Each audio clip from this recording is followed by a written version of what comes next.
পুলিশের ধারণা দীর্ঘ সময় হাজারীবাগের ছাত্রী শারমিন বিনতির সঙ্গে সহপাঠী সিয়াম প্রেমের সম্পর্কে জড়িত ছিল। এক পর্যায়ে তাদের মাঝে সন্দেহের সৃষ্টি হয়। এই সন্দেহ থেকেই বিনতিকে খুন করা হয়। হত্যায় জড়িত সিয়ামকে গ্রেফতার করেছে পুলিশ। মাহমুদুল হাসানের রিপোর্টে বিস্তারিত।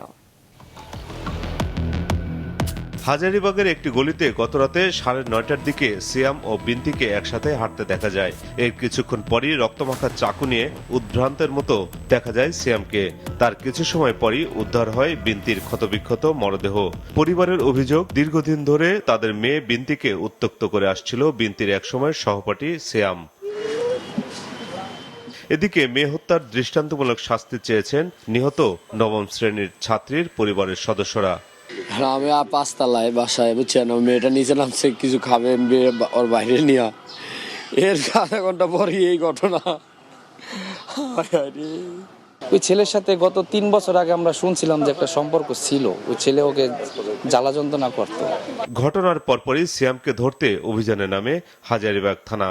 আজ সকালে কলাবাগান এলাকা থেকে অভিযুক্ত সিয়ামকে গ্রেফতার করে পুলিশ। মিডিয়া সেন্টারে এ নিয়ে ব্রিফিংয়ে পুলিশের রমনা জোনের ডিসি মাসুদ আলম জানান, সিয়াম ঠান্ডা মাথায় হত্যাকাণ্ড ঘটায়। পূর্ব পরিচিত ধরেই মাঝখানে হয়তো তাদের মধ্যে মনোমালিন্য বা এই সম্পর্কে ফাটল ধরে। তো এটা হয়তো মেয়েটার সাথে আর একটা সে সন্দেহ করতেছিল অন্য কোনো ছেলের সাথে হয়তো মেয়েটার আবার নতুন করে সম্পর্কে জড়াই গেছে। এইটার ভিত্তিতে সে কিন্তু আসার পরে সে এটা নিয়ে তার সাথে কথা বলতেছিল যে তুমি কেন আরেকজনের সাথে আবার গেলা, এই সেই কিছু ছবিও সে দেখাচ্ছিল।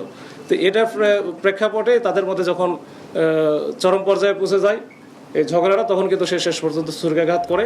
ঘাতক সিয়াম প্রাথমিক জিজ্ঞাসাবাদে হত্যার কথা স্বীকার করেছে। হত্যার পেছনে আরো কোনো মোটিভ আছে কিনা তা জানতে সিয়ামকে রিমান্ডে নেওয়ার আবেদন করা হবে বলে জানিয়েছে পুলিশ। মাহমুদুল হাসান, মাছরাঙা সংবাদ, ঢাকা।